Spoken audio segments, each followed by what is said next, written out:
Pemirsa untuk mengetahui kondisi terkini penanganan gempa bumi magnitudo 5,8 yang mengguncang wilayah Poso, Sulawesi Tengah, kita bergabung bersama dengan Kapus Datinkom BNPB Abdul Muhari. Selamat pagi Pak Muhari. Selamat pagi Mas Jason. Baik, Pak Muhari, berarti untuk saat ini apa yang menjadi fokus BNPB? Apakah masih fokus untuk pendataan atau kemudian masih ada warga yang masih harus dievakuasi atau seperti apa? Iya, Kepala BNPB bersama rombongan baru pulang dari Poso kemarin. Kita sudah langsung melihat situasi di lapangan, kerusakannya seperti apa, kemudian kondisi masyarakat seperti apa. Kita juga kemarin sempat berdialog langsung, Kepala BNPB berdialog langsung dengan masyarakat untuk mendengarkan apa yang menjadi permasalahan hingga saat ini. Ada beberapa Mas Jason. Yang pertama itu adalah aspek traumatis dari warga. Seperti sebelumnya kita mendengarkan bahwa warga masih belum berani untuk pulang ke rumah karena aktivitas aftershock atau gempa susulan yang masih terasa.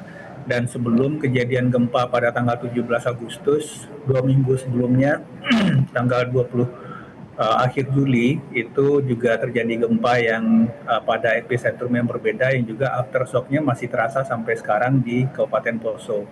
Ini yang menyebabkan masyarakat kemudian merasa was-was sehingga memutuskan untuk tidak masuk ke rumah, tetapi tidak meninggalkan rumah, jadi membuat tenda di sekitar rumah. Kemarin Kepala BNPB sudah memberikan dukungan logistik dasar, terutama itu tenda keluarga, supaya masyarakat bisa lebih yang belum mau masuk ke rumah itu bisa lebih layak, ada matras, ada selimut, dan juga ada makanan siap saji dan seterusnya. Tetapi kami juga sudah secara persuasif mengajak masyarakat, dan tim penilai kerusakan rumah juga sudah mulai bergerak untuk melihat kondisi rumah masyarakat. Kalau memang itu rumahnya tidak rusak struktur, maka kami secara persuasif sudah mulai menyarankan kepada masyarakat untuk bisa kembali ke rumah masing-masing. Tentu saja dengan tidak meninggalkan kewaspadaan dan kesiapsiagaan. Yang kedua, kemarin juga Kepala BNPB sudah menyampaikan bahwa untuk masyarakat yang rumahnya rusak berat, itu akan ditanggung perbaikannya oleh pemerintah. Untuk rumah rusak berat itu senilai 60 juta, rumah rusak sedang 30 juta, dan rusak ringan 15 juta. Nah, ini pendataan siapa nantinya akan diverifikasi ulang, sedang berjalan hingga saat ini. Dan tentu saja kita harapkan karena jumlah rumah yang rusak itu tidak terlalu banyak, maka ini kita bisa harapkan bisa sesegera mungkin. Bupati juga kemarin sudah menyatakan komitmennya untuk segera menyiapkan data ini.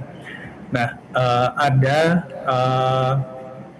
diskusi juga ketika berdialog dengan masyarakat tentang peluang untuk dilakukan relokasi bagi masyarakat yang memang berada di daerah sesar aktifnya. Ini lebih tepatnya kondisinya masih akan dikaji oleh BMKG, sesar mana yang atau daerah-daerah mana yang mungkin masyarakatnya harus kita sarankan untuk relokasi, karena meskipun mungkin pada kejadian gempa kali ini rumahnya tidak rusak, belum tentu kejadian gempa berikutnya, karena kita tahu gempa adalah kejadian yang berulang, sekali terjadi di masa lalu, masa sekarang pasti dia akan terjadi lagi di masa depan. Ini juga jadi opsi diskusi dengan masyarakat kemarin, Mas Jason. Ya, upaya-upayanya dilakukan secara paralel mulai dari pendataan, logistik, sampai dengan mengkaji untuk upaya relokasi. Nah, Pak, untuk yang spesifik mereka saat ini ada di posko-posko pengungsian, apakah masih ada korban luka di sana? Kalau memang masih ada, penanganan yang dilakukan seperti apa, Pak? Ya, pertama itu tidak ada posko pengungsian terpusat. Jadi tidak ada masyarakat yang mengungsi secara terpusat di satu titik. Karena masyarakat ini hanya tidak mau masuk ke rumah. Jadi tenda-tenda keluarga yang disiapkan BNPB yang sudah didistribusikan itu digunakan oleh masyarakat untuk mendirikan tenda tersebut hanya di samping-samping rumah mereka. Posko darurat disiapkan untuk memberikan layanan kesehatan seperlunya. Artinya jika ada masyarakat yang memang membutuhkan, itu ada. Untuk logistik dasar permakanan juga sudah disiapkan bagi masyarakat yang mungkin masih bertahan di luar rumah tapi tidak di pengungsian terpusat.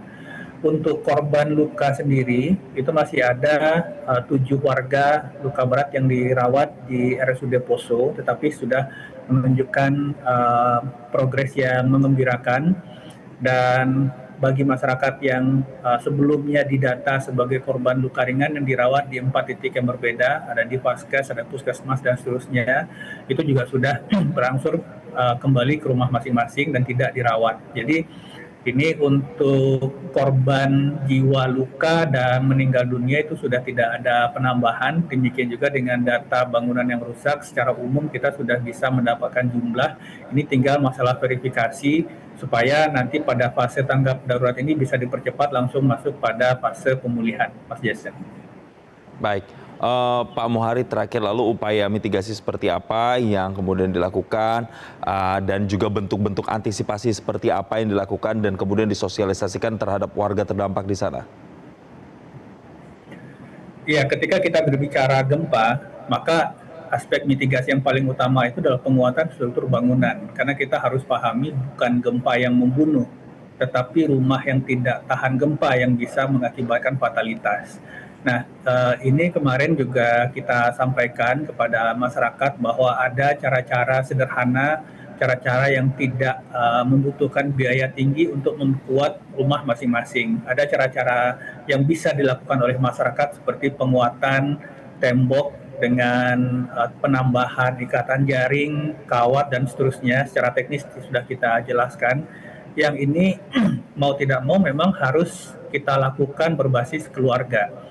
Karena rumah merupakan struktur paling mendasar yang ketika ada gempa paling mungkin menyebabkan fatalitas. Jadi mau tidak mau memang retrofitting dan penguatan bangunan harus kita gaungkan, harus kita lakukan sedikit demi sedikit, tetapi secara kontinu dan berkelanjutan, Mas Jason.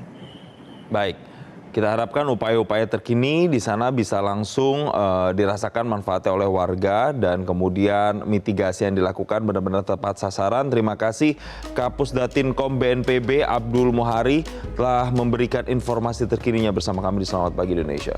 Jelajahi cara baru mendapatkan informasi. Download Metro TV Extend sekarang.